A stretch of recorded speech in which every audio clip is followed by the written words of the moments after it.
नमस्कार विद्यार्थी मित्रांनो, स्वागत आहे सर्वांचं आपल्या आवडत्या YouTube चॅनलवर। आज आपण स्पर्धा परीक्षेसाठी अत्यंत महत्त्वाचा असणारा जो घटक आहे त्याचं नाव पूर्णांकयुक्त अपूर्णांक। मग पूर्णांकयुक्त अपूर्णांकावरील क्रिया बेरीज, वजाबाकी, गुणाकार आणि भागाकार याचे आपण 4 व्हिडिओ बनवणार आहोत।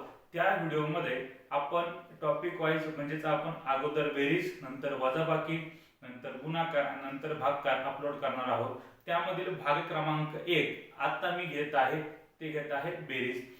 पूर्णांकयुक्त अपूर्णांकांची बेरीज कशी करायची ते बघा। सगळ्यात अगोदर पूर्णांकयुक्त अपूर्णांक म्हणजे काय? एक संख्या पूर्ण आहे आणि एक संख्या अपूर्णांक आहे। ह्या दोघांमिळून जी संख्या तयार होईल त्या संख्येला आपण पूर्णांकयुक्त अपूर्णांक असं म्हणत असतो। मग बघा, याचं वाचन 3.1/2 प्लस 2.1/4 बरोबर किती? मग यांची आपल्याला करायची आहे बेरीज।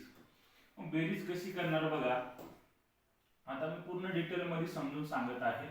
तुम्हाला ह्या दोघांचा गुणाकार करायचा। मग 3 दुने 6 आणि त्याच्यामध्ये वरची येणारी संख्या मिळवायची। मग 3 दुने 6, 6 ने 1 7, 7/2 प्लस ह्या दोघांचा गुणाकार 4 दुने 8, 8 आणि 1 9, 9/4। अगोदर आपण व्यवहारी अपूर्णांक अभ्यासलेला आहे। याला सोडवायचं कसं? तर तिरपा गुणाकार करा किंवा छेद समान करा। मग आता तिरपा गुणाकार करून कसं आणि छेद समान करून कसं बघा। ह्या दोघांचा आपण तिरपा गुणाकार केला 7 चौक 28 प्लस 9 दुने 18 आणि छेदात 4 दुने 8। आता यांची आपण बेरीज केली 8 आणि 8 16, हा चाल 1 2 आणि 3 3 आणि 4 46/8। तर आपण 2 ने जर भाग दिला तर 2 दुने 4 आणि 2 त्रिक 6 आणि 2 चौक 8। म्हणजे आपल्या प्रश्नाचं जे उत्तर आहे ते उत्तर आलेले आहे 23/4। मग आता या ठिकाणी बघा, अजून आपण याचा पाया समान करून याला सोडू शकतो। कसं? 7/2 आहे प्लस 9/4 आहे। यांचा आपल्याला पाया समान करायचा आहे। पाया बघा आपल्याला किती करायचा आहे? 4, कारण 2च्या पाड्यामध्ये 4 आहे। मग 2 ला 4 करण्यासाठी 2 ने गुणावं लागेल आणि जर खाली 2 ने जर आपण गुणलं तर वरती अंशाला देखील 2 ने गुणायचं आहे। म्हणजे तर 2 दुने 4 आणि इथे 4, पाया किती होईल? 4। मी तर 7 दुने 14 होतील आणि इथं प्लस किती होतील? 9 जशाला तसे, बरोबर। मग आता 14 आणि 9 यांची जर आपण बेरीज केली तर पुन्हा एकदा आपल्याला संख्या भेटेल 23 आणि 23 छेदामध्ये किती? 4। पण अजून याचं उत्तर संपलेलं नाही। बघा, प्रश्न अशा प्रकारचा असेल तर त्याचं उत्तर सुद्धा त्याच प्रकारे आपल्याला काढावं लागणार आहे। म्हणजे या ठिकाणी प्रश्न जो आहे तो प्रश्न पूर्णांकयुक्त अपूर्णांकावर दिलेला आहे, तर याचं उत्तर देखील आपल्याला पूर्णांकयुक्त अपूर्णांकामध्ये काढावं लागेल। मग पूर्णांकयुक्त अपूर्णांकामध्ये करत असताना बघा, हे 23 आणि हे भागिले किती? 4।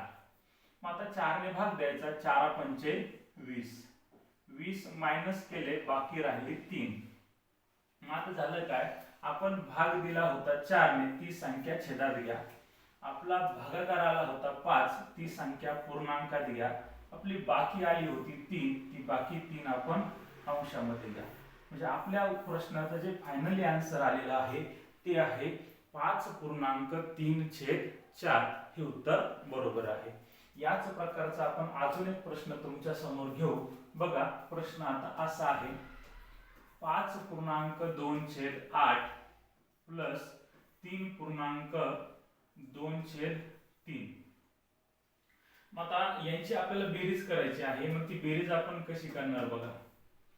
मग इथं 8×5 40 आणि 2 42, 42/8 प्लस 3 दुने 9, 9 आणि 2 11, 11/3। आता दोघांचा पाया आपल्याला समान करायचा आहे आणि दोघांचा पाया समान करणं म्हणजे दोघांचा लसावी काढणं। या ठिकाणी 3 आणि 8 ह्या दोनही सहमूळ संख्या आहे, म्हणजे यांचा कोणताही अवयव समान नाही। दोन सहमूळ संख्यांचा गुणाकार त्यांचा लसावी असतो। या ठिकाणी आपण यांचा गुणाकार केला तर 8×3 24। मग यांचा जो लसावी आहे तो लसावी किती? 24। मग आपल्याला 8 ला जर 24 करायचं असेल तर 3 ने गुणावं लागेल आणि ह्या 3 ला जर 24 करायचं असेल तर 8 ने गुणावं लागेल. मग खाली जर आपण 3 ने जर गुणलं तर वरती अंशाला 3 ने, खाली छेदाला 8 ने गुणलं तर वरती अंशाला पण 8 ने.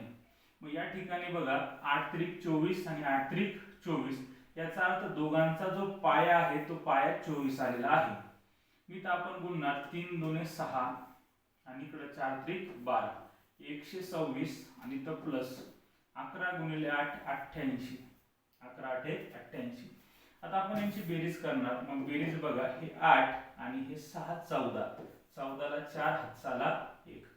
आता हे 8 आणि हे 2 10, 10 आणि 1 11, हातचा 1 1 आणि 1 2, 214. मग तिथे 214 भागिले आलेला आहे 24, 214 भागिले 24. मग यांचा आपण जो भागाकार आहे तो कसा करणार बघा. दोनही संख्या समसंख्या आहेत. मग बे 1 बे बे दुने 4. मग बे 1 बे बघा, पहिला भाग 1 ला द्यावा लागेल. पहिला भाग 1 ला दिला म्हणजे शून्याचा भाग झाला आणि बे 7 14. आता वरती आलेले आहे 107 आणि खाली आले 12. मग याला आपल्याला सोडवायचं आहे. मग याला कसं सोडवणार बघा, 107 भागिले 12. मग याचा आपण गुणाकार केला. 12 8 96, 12 108 बरोबर. पण या ठिकाणी 100 किती आहे 7 आहे. मग 12 8 96, मग 96 आपण मायनस करणार. 7 मधून 6 गेला तर 1 आणि 10 मधून 9 गेला तर 1. याचा अर्थ आपण भाग दिला होता 12 ने, आपला भागाकार आलेला आहे 8 आणि आपली जी बाकी आहे ती बाकी आलेली आहे 11. म्हणजे आपल्या प्रश्नाचं उत्तर जे आहे तर 8.11/12 हे उत्तर बरोबर असणार आहे. या ठिकाणी आपण ही गोष्ट समजून घेण्यासारखी आहे. चला आपण अजून एक प्रश्न घेऊ आणि तो प्रश्न तुम्हाला समजेल बघा. 3 नंबरचा प्रश्न आहे. 4.2/5 प्लस 3.5/2 बरोबर किती. मग याला सोडवायचं कसं आहे ते बघा. सगळ्यात अगोदरचं व्यवहारी अपूर्णांकात रूपांतर करा. इकडं 5 चोक 20, 20 आणि 2 22, 22/5 प्लस 3 दुने 6, 6 आणि 5 11, 11/2. आता ह्या दोघांचा आपल्याला पाया समान करायचा आहे आणि पाया समान करणं म्हणजे दोघांचा लसावी काढणं. या ठिकाणी दिलेली संख्या 2 आणि 5 दोन्ही मूळ संख्या आहेत आणि मूळ संख्यांचा लसावी त्यांच्या गुणाकारा एवढा असतो. मग 5 गुणिले 2 10 येईल. याचा अर्थ दोघांचा लसावी 10 येईल. मग 5 ला जर 10 करायचा असेल तर या ठिकाणी 2 ने गुणावं लागेल. मग छेदाला 2 ने गुणलं तर अंशाला पण 2 नेच गुणावं लागेल. या ठिकाणी 2 ला जर 10 करायचं असेल तर 5 ने गुणावं लागेल आणि छेदाला 5 ने गुणलं तर अंशाला देखील 5 नेच गुणावं लागेल. मग यांचा गुणाकार करा बघा. 22 दुने 44 आणि छेदात 5 दुने 10 प्लस 11 5 55 आणि इथं भागिले 10. दोघांचा पाया समान आहे. पाया 10 घेऊन टाका. इथं हे 4 आणि हे 5 9 आणि परत 4 आणि 5 9. म्हणजे या ठिकाणी 99 छेदात 10 आपलं उत्तर आलेलं आहे. पण आपलं उत्तर हे पूर्णांकयुक्त अपूर्णांकामध्ये अपेक्षित आहे म्हणून त्याला आपण 99 भागिले 10 असं भाग देणार. मग आता 9 10 हे 90, 90 मायनस केले तर बाकी उरली 9. आपण भाग दिलेली संख्या आहे 10, आपला भागाकार आलेला आहे 10 बरोबर. इथे किती आलं हे 10 9 90 होईल. किती होईल 10 9 90. आपण 99 आहे तर 99 भागिले 10 ने भाग देतो. 10 9 90, 90 मायनस केले तर बाकी उरली 9. भाग दिला होता आपण 10 ने. आपला जो भागाकार आलेला आहे तो भागाकार आलेला आहे 9 आणि आपली जी बाकी आहे ती बाकी आहे 9. म्हणजे आपल्या प्रश्नाचं उत्तर जे आहे तर 9.9/10 हे बरोबर आलेलं आहे. बघा विद्यार्थी मित्रांनो, या व्हिडिओमध्ये आपण पूर्णांकयुक्त अपूर्णांकांची बेरीज पाहिलेली आहे. समोरच्या व्हिडिओमध्ये लगेच आपण पूर्णांकयुक्त अपूर्णांकांची वजाबाकी बघणार आहोत. जर व्हिडिओ तुम्ही पूर्ण बघितला असेल तर व्हिडिओ कसा वाटला हे कमेंटमध्ये नक्की कळवा आणि चॅनलची जी लिंक आहे तर इतर विद्यार्थ्यांपर्यंत नक्की शेअर करा. या ठिकाणी आपण थांबू. सर्वांना जय हिंद. धन्यवाद.